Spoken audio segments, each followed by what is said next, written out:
మీరు చూస్తున్నారు S8 news.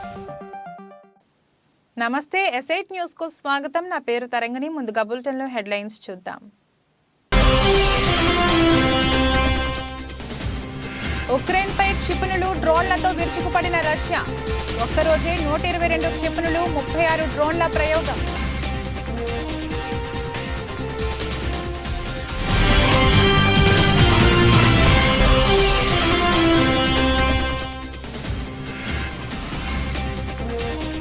అయోధ్యలో పర్యటించిన ప్రధాని మోదీ. అయోధ్య ధామ్ రైల్వే స్టేషన్ ప్రారంభం.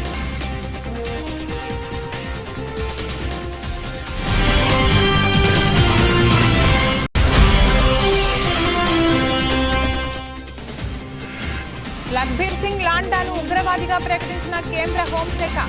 అతని సంబంధితుల ఇండ్లలో NIA సోదాలు.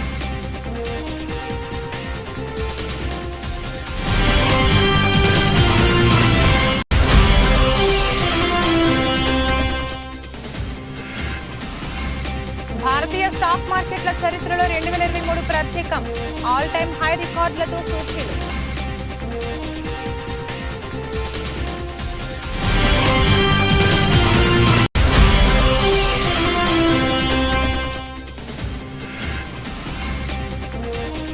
టీమిండియాకు మరో షాక్. 2 WTC పాయింట్లు కోత విధించిన IIC.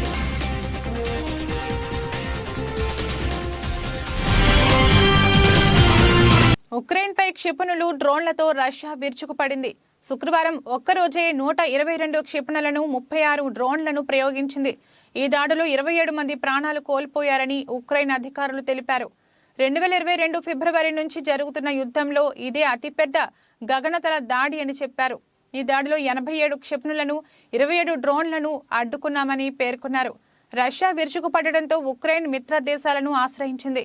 ప్రధాని మోదీ ఇవాళ అయోధ్య పర్యటనలో ఉన్నారు. ఆయన ఆ నగరంలో ఇవాళ రోడ్ షో నిర్వహించారు. అనంతరం ఇటీవల రీడెవలప్ చేసిన అయోధ్య ధామ్ రైల్వే స్టేషన్ ప్రారంభించారు. ఈ కార్యక్రమంలో UP CM Yogi Adityanath, railway శాఖ మంత్రి అశ్విని వైష్ణవ్ ఉన్నారు. సుమారు 240 కోట్ల ఖర్చుతో అయోధ్య రైల్వే స్టేషన్ను రీడెవలప్ చేశారు. 3 అంతస్తులో నిర్మించిన ఈ స్టేషన్లో అన్ని ఆధునిక సౌకర్యాలను ఏర్పాటు చేశారు. లిఫ్ట్లు, ఎస్కలేటర్లు, ఫుడ్ ప్లాజాలు, పూజా సామాగ్రి షాపులు, క్లాక్ రూమ్లు, చైల్డ్ కేర్ రూమ్లు, వెయిటింగ్ హాల్స్ను ఏర్పాటు చేశారు. కొత్తగా నిర్మించిన అయోధ్య స్టేషన్కు IGBC గ్రీన్ స్టేషన్ సర్టిఫికెట్ ఇచ్చింది. కెనడాకు చెందిన గ్యాంగ్స్టర్ లఖ్బీర్ సింగ్ లాండాను కేంద్ర హోంశాఖ ఉగ్రవాదిగా ప్రకటించింది. ఖలిస్తానీ గ్రూప్ బబ్బర్ ఖల్సా ఇంటర్నేషనల్కు అనుబంధంగా లాండా పనిచేస్తున్నాడు. 2021లో మొహాలీలోని Punjab police intelligence headquarters పై రాకెట్ దాడి ప్రణాళికలో లఖ్బీర్ సింగ్ పాలుపంచుకున్నాడు. అదేవిధంగా 2022లో టార్న్ తరణ్లో సర్హాలీ పోలీస్ స్టేషన్పై జరిగిన RPG దాడి ఘటనలో కూడా అతని పాత్ర ఉంది. పంజాబ్కు చెందిన 33 ఏండ్ల లఖ్బీర్ సింగ్ గత కొన్నేండ్లుగా కెనడాలో ఉంటున్నాడు. భారత్కు వ్యతిరేకంగా జరుగుతున్న కుట్రల్లో పాల్పంచుకుంటున్నాడు. ఈ నేపథ్యంలో సెప్టెంబర్ నెలలో పంజాబ్లోని 48 ప్రాంతాల్లోని అతని సంబంధితుల ఇండ్లలో NIA సోదాలు నిర్వహించిన విషయం తెలిసిందే. పాలనలో విఫలమైన ప్రభుత్వం జగన్ ప్రభుత్వం అని శాసనసభ మాజీ సభ్యులు, దక్షిణ నియోజకవర్గం తెలుగుదేశం పార్టీ ఇన్ఛార్జ్ గండి బాబ్జీ అన్నారు. జిల్లా తెలుగుదేశం పార్టీ కార్యాలయంలో జరిగిన విలేకరుల సమావేశంలో ఆయన మాట్లాడుతూ, నవరత్నాలు మేనిఫెస్టో పాదయాత్రలో ఇచ్చిన హామీలను అమలు చేయడంలో జగన్ ఫెయిల్ అయ్యారని అన్నారు.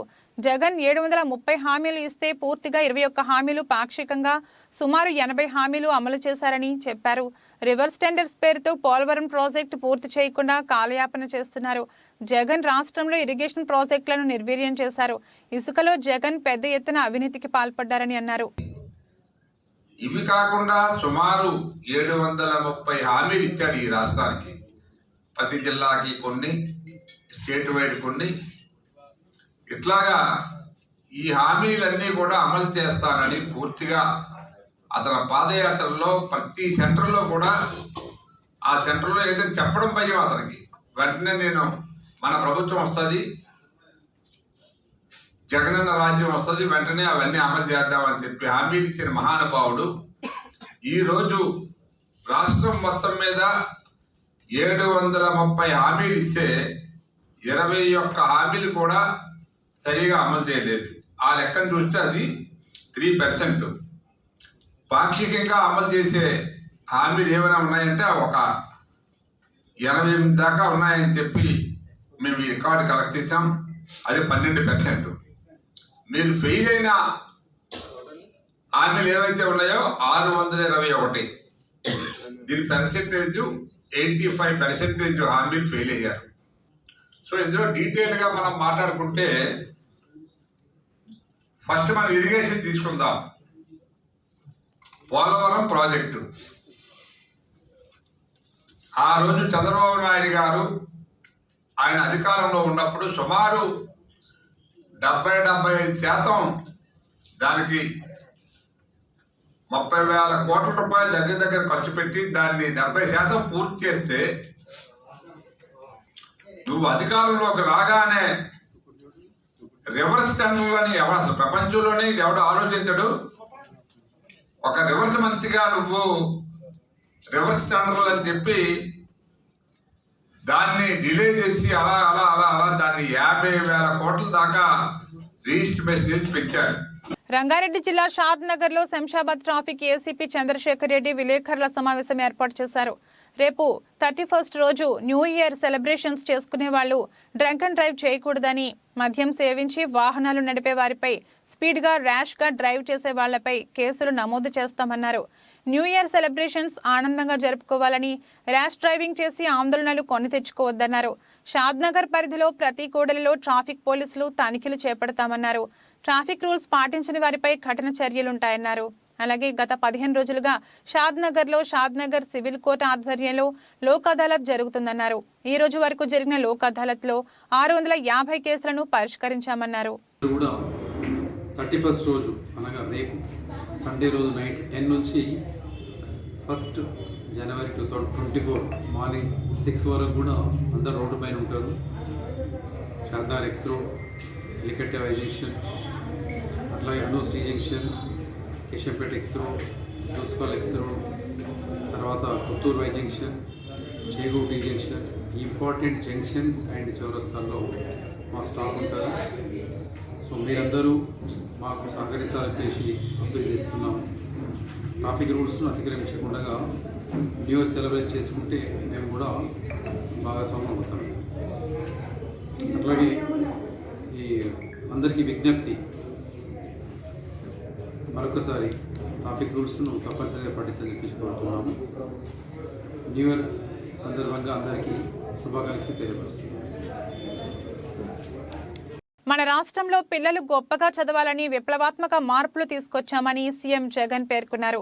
జగనన్న విద్యా దీవెన పథకం క్రింద పూర్తి ఫీజు రియంబర్స్మెంట్ లో భాగంగా 2023-24 విద్యా సంవత్సరంలో జూలై, సెప్టెంబర్ త్రైమాసికానికి సంబంధించి అర్హులైన 8,09,039 మంది విద్యార్థులకు 584 కోట్ల రూపాయల నిధులను పశ్చిమ గోదావరి జిల్లా భీమవరంలో శుక్రవారం జరిగిన కార్యక్రమంలో సీఎం జగన్ బటన్ నొక్కి లబ్ధిదారుల ఖాతాల్లో జమ చేశారు.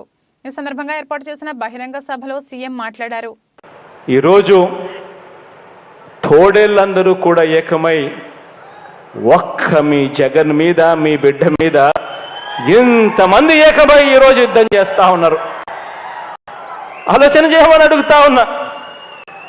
ఈరోజు చంద్రబాబుకి కానీ, దత్తపుత్రుడికి కానీ వీళ్ళెవ్వరికీ కూడా ఒంటరిగా పోటీ చేసే సత్తా వీళ్ళిద్దరిలో ఎవరికీ లేదు. కారణం, ప్రజలకు మంచి చేసిన చరిత్ర వీరికి లేదు కాబట్టి వీళ్లకు అన్ని చోట్ల పోటీ చేసే సత్తా లేదు. ఈరోజు అందుకే వీళ్ళందరూ కూడా నమ్ముకున్నది ఏమిటి అంటే వంచనను, మోసాన్ని ఈరోజు వీళ్ళందరూ నమ్ముకుంటా ఉన్నారు.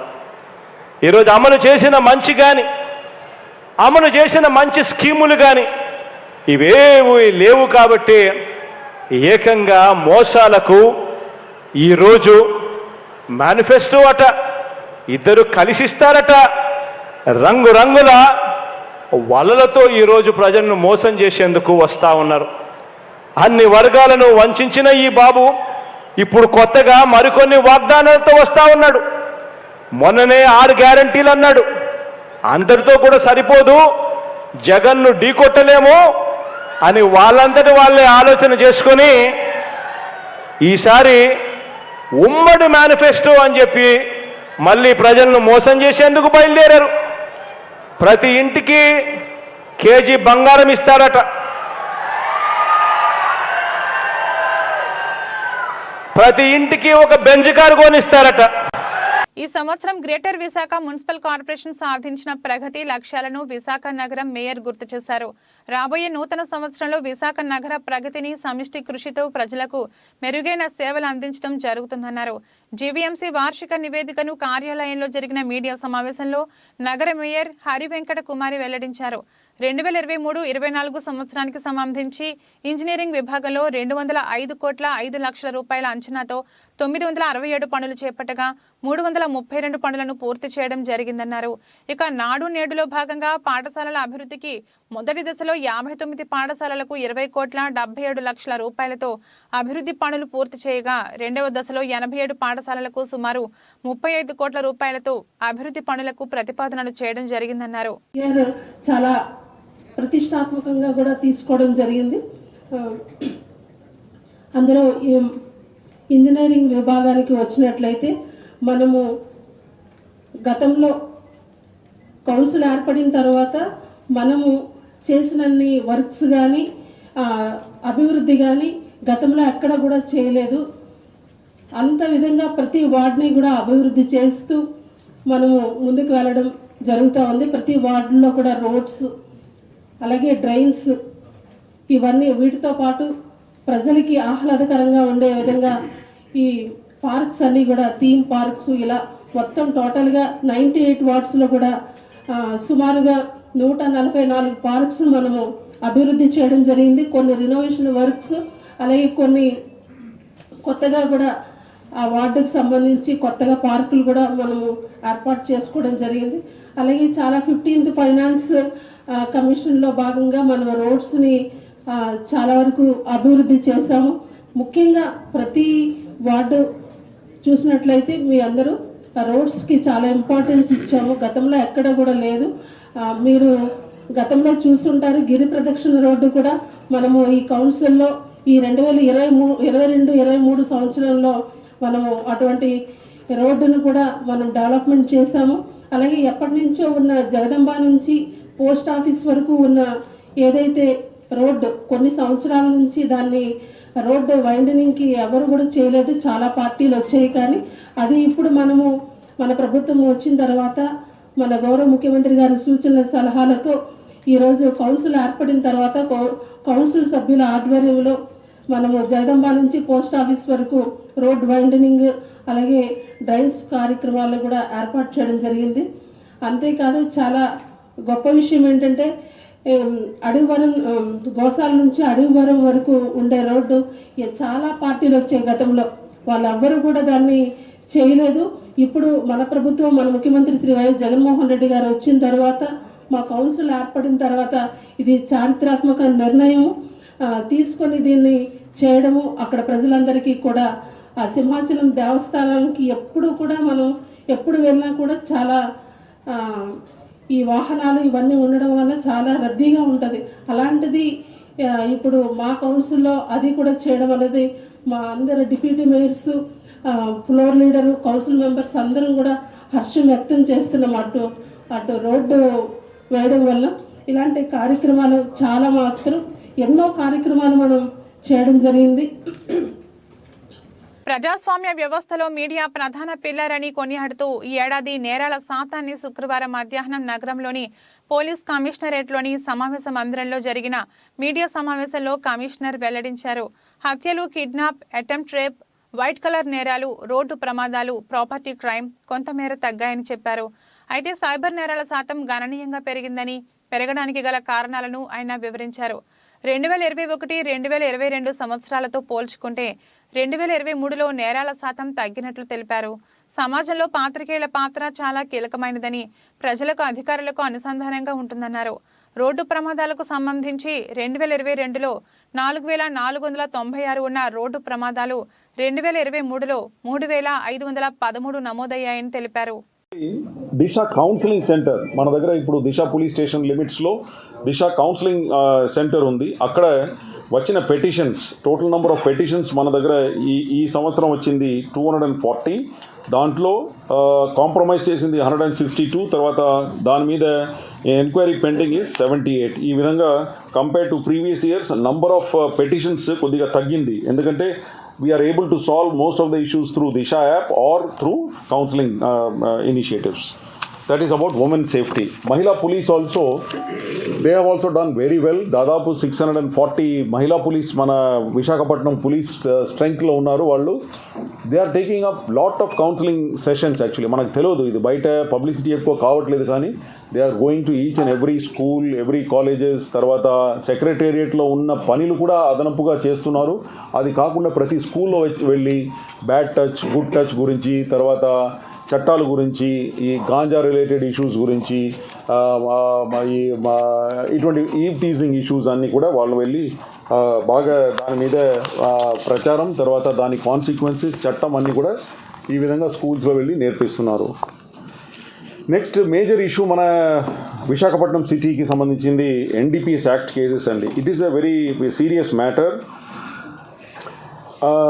చాలా కేసులన్నీ కూడా రిజిస్టర్ చేస్తున్నాము. ఇక్కడ మన దగ్గర ఏమైపోయిందంటే దెర్ ఆర్ 2 ఇష్యూస్ ఇక్కడ, demand side and supply side రెండు కూడా. Demand side and supply side మనం పని చేయాలి, అప్పుడే ఇది అదుపులోకి వస్తుంది. ఏది ఈ గాంజా రిలేటెడ్ సమస్య ఏదైతే ఉందో అప్పుడే అదుపులో వస్తుంది. మధ్యలో ఈ డిమాండ్ సప్లైకి మధ్యలో transportation, that is very important. So Vizag సిటీలో ఏమవుతుందంటే it is less of consumption but more of transit route. ఎందుకంటే ఇక్కడి నుంచి ట్రైన్ సౌకర్యాలు, తర్వాత బస్ అండ్ మన ట్యాక్సీ, ఇవి అన్నీ కూడా చాలా బాగా ఉంది కాబట్టి దాన్ని ఈ విధంగా దుర్వినియోగం చేసుకొని they are able to transport. So దీని మీద this coming year we want to really focus on this NDPS cases, ganja cases, because this is a very major menace. ఇప్పుడు మన దగ్గర దాదాపు 95 to 98% మొత్తం కూడా నిర్మూలించడం జరిగింది. అంటే కల్టివేషన్ సప్లై సైడ్ కల్టివేషన్, అది దాన్ని శాటిలైట్ ఇమేజెస్ డేటా అంతా కూడా తీసేసుకొని మా దగ్గర లెక్క ఉంది కరెక్ట్గా. ADRIN advance data research institute ఏదైతే ఉందో వాళ్ళు శాటిలైట్ డేటా ప్రొవైడ్ చేశారు. ఆ డేటా ప్రకారంగా చూస్తే ఏదైతే ఇంతకుముందు బాగా కల్టివేటెడ్ ఏరియాస్ ఉండిందో గాంజా లీవ్స్ అన్నీ కూడా వాళ్ళు ఫోటోగ్రాఫ్ ద్వారా చూసి చెప్పిన దాని ప్రకారంగా మన దగ్గర మన ఆంధ్రప్రదేశ్ కామారెడ్డి జిల్లా రాజంపేట మండల కేంద్రంలో 30/12/2023 శనివారం తెలంగాణ రజక రిజర్వేషన్ సమితి జిల్లా అధ్యక్షులు మచ్చర్ల శ్రీకాంత్ అధ్యక్షతన ఏర్పాటు చేసిన సమావేశానికి రాష్ట్ర అధ్యక్షులు గోపి రజక ముఖ్య అతిథిగా హాజరై మాట్లాడుతూ ఒక దేశం ఒకే రాజ్యాంగం, ఒకే కులం, ఒకే రిజర్వేషన్ కల్పించే దిశగా కేంద్ర ప్రభుత్వం చర్యలు తీసుకోవాలని కోరారు. దేశంలో ఒకే కులానికి భిన్న రిజర్వేషన్లు ఉండటంచే ఆర్థిక అసమానతలు ఉన్నాయి. కావున తక్షణమే ఒకే రిజర్వేషన్ కల్పించే విధంగా గతంలో దేశ మాజీ ప్రధానమంత్రి ఇందిరాగాంధీ 56/1984 లాంటి ఆర్డినెన్స్ను కేంద్ర ప్రభుత్వం తీసుకురావాలని డిమాండ్ చేశారు. తెలంగాణ రజక రిజర్వేషన్ సమితి కామారెడ్డి జిల్లా రాజంపేట మండల కేంద్రంలో ఏర్పాటు చేసినటువంటి సమావేశంలో మరి ఈరోజు జిల్లా అధ్యక్షుడు మచ్చర్ల శ్రీకాంత్ అధ్యక్షతన ఏర్పాటు చేసిన సమావేశానికి రాష్ట్ర అధ్యక్షుడుగా గోపి రజక మేము హాజరు కావడం జరిగింది. ఆనాడు 1984లో ఇందిరాగాంధీ ఏదైతే ఆర్డినెన్స్ తీసుకొచ్చిందో 56/1984 ఆర్డినెన్స్ని మరి దాన్ని అధ్యయనం చేసి ఈ కేంద్ర ప్రభుత్వము మరి అలాంటి ఆర్డినెన్స్ని తీసుకురావాలని చెప్పి ఈ దేశంలో ఉన్నటువంటి 12 రాష్ట్రాల్లో రజకులు ఓబీసీలో కొనసాగుతున్నారు. వారిని ఒకేసారి ఎస్సీ రిజర్వేషన్ అమలు చేసే దిశగా ప్రభుత్వము మరి కేంద్ర ప్రభుత్వం చర్యలు తీసుకోవాలని చెప్పి, అదేవిధంగా బీజేపీ మరి ఈ రాష్ట్రంలో ఎస్సీ జాబితాలో చేరుస్తామని చెప్పి మేనిఫెస్టోలో 2018లో పెట్టడం జరిగింది. దాన్ని దృష్టిలో పెట్టుకొని మరి కేంద్ర ప్రభుత్వము మరి అమలు చేసే దిశగా ప్రయత్నాలు చేయాలని చెప్పి సందర్భంగా తెలియజేసుకుంటూ, నూతనంగా మరి తెలంగాణ రాష్ట్ర ప్రభుత్వము కాంగ్రెస్ పార్టీ ఏర్పడడం జరిగింది. ఆనాడు రేవంత్ రెడ్డి గారు చెప్పినటువంటి ఎస్సీ రిజర్వేషన్ని అమలు చేసే దిశగా అసెంబ్లీ తీర్మానం చేసి కేంద్రాన్ని పంపించాలని చెప్పి ఈ సందర్భంగా తెలియజేసుకుంటాం. ఇటు రాష్ట్ర ప్రభుత్వము ఆనాడు ఉన్నటువంటి రేవంత్ రెడ్డి గారు ఎమ్మెల్యేగా ఉన్నప్పుడు, కొడంగల్ నియోజకవర్గం ఎమ్మెల్యే ఉన్నప్పుడు అసెంబ్లీలో మాట్లాడినటువంటి మాట కావచ్చు, ఆనాడు 2018లో బీజేపీ మేనిఫెస్టోలో పెట్టినటువంటి ఎస్సీ రిజర్వేషన్ కావచ్చు, ఈ రెండింటినీ దృష్టిలో పెట్టుకొని కేంద్ర ప్రభుత్వం మరి తక్షణమే ఆ దిశగా అడుగులు కలపాలని అని చెప్పి ఈ సందర్భంగా తెలియజేసుకుంటూ, మరి ఇందిరాగాంధీ ఆర్డినెన్స్ని అధ్యయనం చేసి కేంద్ర ప్రభుత్వము చర్యలు తీసుకోవాలని చెప్పి వెంబడే రద్దుకుని ఎస్సీ జాబితాలో చేర్చాలని చెప్పి సందర్భంగా తెలియజేసుకుంటున్నాము. మేడ్చల్ జిల్లా కీసర మండలం గోధుమకుంట గ్రామం నుండి వంగేటి పర్వతరెడ్డి ఆధ్వర్యంలో వివిధ పార్టీల నుండి 150 మంది కార్యకర్తలు కాంగ్రెస్ పార్టీ కంటెస్టెడ్ ఎమ్మెల్యే తోటకూర వజ్రేష్ యాదవ్ ఆధ్వర్యంలో కాంగ్రెస్ పార్టీలో చేరారు. కాంగ్రెస్ పార్టీ కండువాలు కప్పి ఆహ్వానించిన వజ్రేష్ యాదవ్ రాష్ట్రంలో కాంగ్రెస్ పార్టీ ప్రభుత్వం ఏర్పడిన తర్వాత గ్రామాల్లో పండుగ వాతావరణం కనిపిస్తుందని తెలిపారు. ఈ కార్యక్రమానికి ముఖ్య అతిథిగా మలిపెద్ది శరత్ చంద్రారెడ్డి, మేడ్చల్ మాజీ శాసనసభ్యులు మలిపెద్ది సుధీర్ రెడ్డి, నక్కా ప్రభాకర్ గౌడ్, ఎంపీటీసీ మంచాల కిరణ్ జ్యోతి, మాజీ సర్పంచ్ అనితా శ్రీనివాస్, కాంగ్రెస్ పార్టీ నాయకులు, కార్యకర్తలు పాల్గొన్నారు. కాంగ్రెస్ పార్టీలో ఎందుకు కలిసిందంటే రేవంత్ రెడ్డి గారి నాయకత్వంలో ఏదైతే ముఖ్యమంత్రిగా ప్రమాణ స్వీకారం చేసిన తర్వాత కాంగ్రెస్ పార్టీలో కలవడానికి పెద్ద ఎత్తున నియోజకవర్గంలో ఉన్నటువంటి అందరూ కూడా ఖాళీగా అవడానికి రెడీ అవుతా ఉన్నారు. మాకు ఫోన్లు వస్తూ ఉన్నాయి, మా ప్రభాకరణ గోధికు ఫోన్లు వస్తూ ఉన్నాయి, మా పెద్దలు సుధీరణ గోధికు ఫోన్లు వస్తూ ఉన్నాయి, అదేవిధంగా మా జిల్లా పరిషత్ చైర్మన్ గోధికి ఫోన్లు వస్తూ ఉన్నాయి.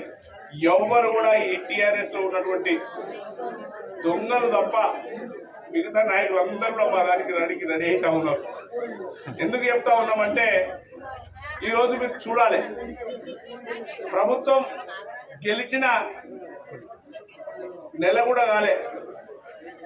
కూడా కాకముందే పాపం పెళ్ళయి పసుపు బట్టలు ఆరకముందే పక్కకుండి అక్కడ ఆ మల్లారెడ్డికి సంబంధించినటువంటి కేటీఆర్ ఏమేమి మాట్లాడారు మొన్న నిన్నాం.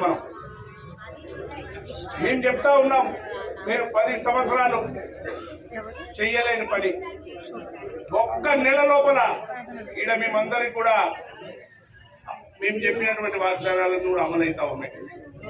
వాళ్ళ కన్ను రావట్లేదు, జీర్ణించుకోలేకపోతుంది ప్రభుత్వం. వాళ్ళ కబ్జాలు, వాళ్ళ దోపిడీ, వాళ్ళ దొరతనము మొత్తం కూడా బయటపడిపోయింది. పేద ప్రజలందరూ కూడా సస్యశ్యామలంగా కాంగ్రెస్ పార్టీకి వెన్నుదట్టుతా ఉన్నారు. మీరు చూడండి, ఈ గ్రామంలో 600 కుటుంబాలు ఉంటే 600 కుటుంబాలకు మేము మా గ్యారంటీలు 6 గ్యారంటీలు వాళ్ళకి తెలియజేస్తున్నాం. ప్రభుత్వం ద్వారా ఎవరైతే ఉన్నారో మీరందరూ కూడా మీకు సంబంధించినటువంటి మా 6 గ్యారంటీల అప్లికేషన్ పెట్టుకోమంటే పెద్ద ఎత్తున నియోజకవర్గంలో నడుస్తూ ఉంది. అది చూసి మా పర్వతారెడ్డితో పాటు మిత్రులందరూ కూడా కాంగ్రెస్ పార్టీలో కలుస్తూ ఉన్నారు. ఇదే 150 మంది ఈ ఊళ్ళో, అంటే ఊరు ఖాళీ అయిపోయింది. ఇప్పటిదాకా నేను చూసిన ఒక మిత్రుని, పాపం ఆయన కూడా ఎప్పుడు రావాలని చూస్తూ ఉన్నాడు పక్కపట్ట ఉండి. మండలంలోనే కాదు, నియోజకవర్గంలో ఉన్నటువంటి ఒక దోపిడి దొంగలను ఒక్కరిని పక్కకు పెట్టి మిగతా క్యాడర్ అంతా కూడా రమ్మని వెల్కమ్ చెప్తా ఉన్నా. నేను రేపు ఎంపీ ఎలక్షన్స్ వస్తా ఉన్నాయి. పార్లమెంట్ లో మనం ఇలా సభ్యునికి ఎన్నుకున్నట్టయితే దేశంలో రాహుల్ గాంధీ గారిని ప్రధానమంత్రి చేసుకోవచ్చు. మొన్ననే జోడో యాత్ర ద్వారా మనం ఈ అధికారం రాగలిగినాం. దేశంలో 6000 కిలోమీటర్లు జనవరి 14 నుంచి అస్సాం నుంచి భారతీయ స్టాక్ మార్కెట్ల చరిత్రలో 2023 ప్రత్యేకంగా నిలిచిపోయింది. ఆల్ టైమ్ హై రికార్డులతో సూచీలు అదరగొట్టాయి. మదుపరులు పెట్టుబడులకు పెద్దపీట వేయగా ఆయా షేర్లు కాసుల వర్షం కురిపించాయి. ఈ ఏడాది బాంబే స్టాక్ ఎక్స్చేంజ్ BSE ప్రధాన సూచీ సెన్సెక్స్ ఏకంగా 11,399.52 పాయింట్లు 18.73% ఎగిసింది. నేషనల్ స్టాక్ ఎక్స్చేంజ్ NSE సూచీ నిఫ్టీ సైతం 3,626.10 పాయింట్లు 20% పుంజుకుంది. ఈ నేపథ్యంలోనే BSEలో నమోదైన సంస్థల మార్కెట్ విలువ ప్రస్తుతం 3,64,828,846.25 కోట్ల వద్ద ఉంది. గత ఏడాది ముగింపుతో పోల్చితే 81,90,598.32 కోట్లు పెరిగినట్లు తేలింది.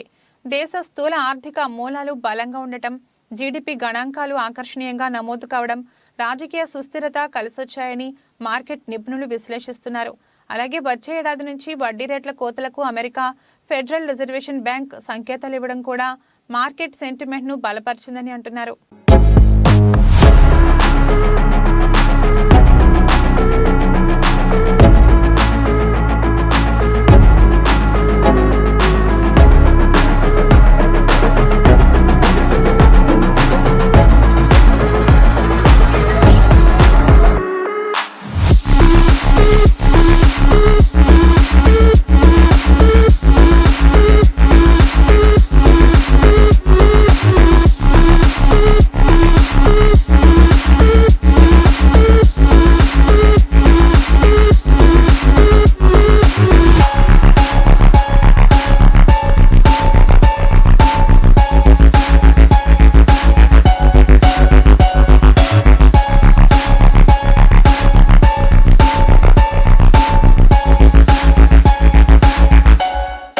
దక్షిణాఫ్రికాతో తొలి టెస్టులో ఆకట్టుకోలేకపోయిన భారత జట్టుకు మరో దెబ్బ తగిలింది. సెంచూరియన్ పోర్లో స్లో ఓవర్ రేట్కు పాల్పడినందుకు అంతర్జాతీయ క్రికెట్ మండలి ఐసీసీ టీం సభ్యుల మ్యాచ్ ఫీజులో 10% కోత విధించింది. దీంతో పాటు 2 ప్రపంచ టెస్ట్ ఛాంపియన్షిప్ WTC పాయింట్ల కోత విధించింది. మన వాళ్లు ఏమాత్రం పోరాట పటిమ కనబరచకపోవడంతో 3 రోజుల్లోనే ముగిసిన మ్యాచ్లో నిర్ణీత సమయానికి టీమిండియా 2 ఓవర్లు తక్కువ చేసింది. దీంతో మ్యాచ్ రెఫరీ క్రిస్ బ్రాడ్ 2 పాయింట్లు జరిమానా విధించాడు. భారత 2 ఓవర్లు తక్కువ వేసింది. దీంతో ఆటగాళ్లు మ్యాచ్ ఫీజులో 10%తో పాటు WTC 2 పాయింట్లు కోత విధించామని ఐసీసీ శుక్రవారం ఒక ప్రకటనలో తెలిపింది. 2023-25 WTC సర్కిల్లో భారత్ ఇప్పటి వరకు 3 మ్యాచ్లు ఆడగా 1 విజయం 1 ఓటమి 1 డ్రాతో 38.89 ర్యాంకింగ్ పాయింట్లతో 6వ స్థానానికి పడిపోయింది. దక్షిణాఫ్రికా, న్యూజిలాండ్, ఆస్ట్రేలియా వరుసగా తొలి 3 ప్లేసుల్లో ఉంది. బులెటిన్ ముగించే ముందు హెడ్లైన్స్ మరొకసారి. ఉక్రెయిన్పై క్షిపణులు, డ్రోన్లతో విరుచుకుపడిన రష్యా. ఒక్కరోజే 122 క్షిపణులు, 36 డ్రోన్ల ప్రయోగం.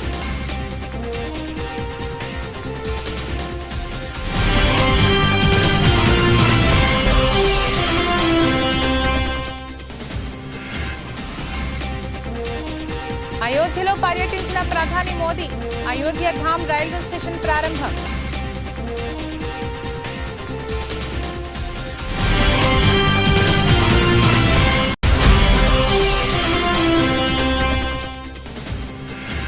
లఖ్బీర్ సింగ్ లాండాను ఉగ్రవాదిగా ప్రకటించిన కేంద్ర హోంశాఖ.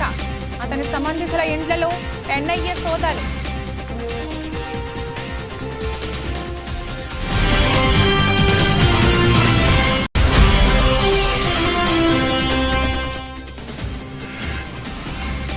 భారతీయ స్టాక్ మార్కెట్ల చరిత్రలో 2023 ప్రత్యేకం.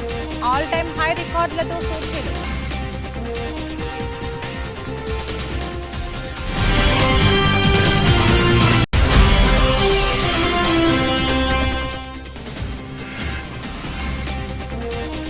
టీమిండియాకు మరో షాక్.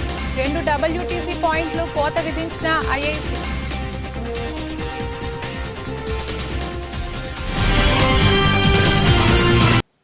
ఇది రోజు బులెటిన్. మరో బులెటిన్లో మళ్ళీ కలుద్దాం. అంతవరకు సెలవు. నమస్కారం.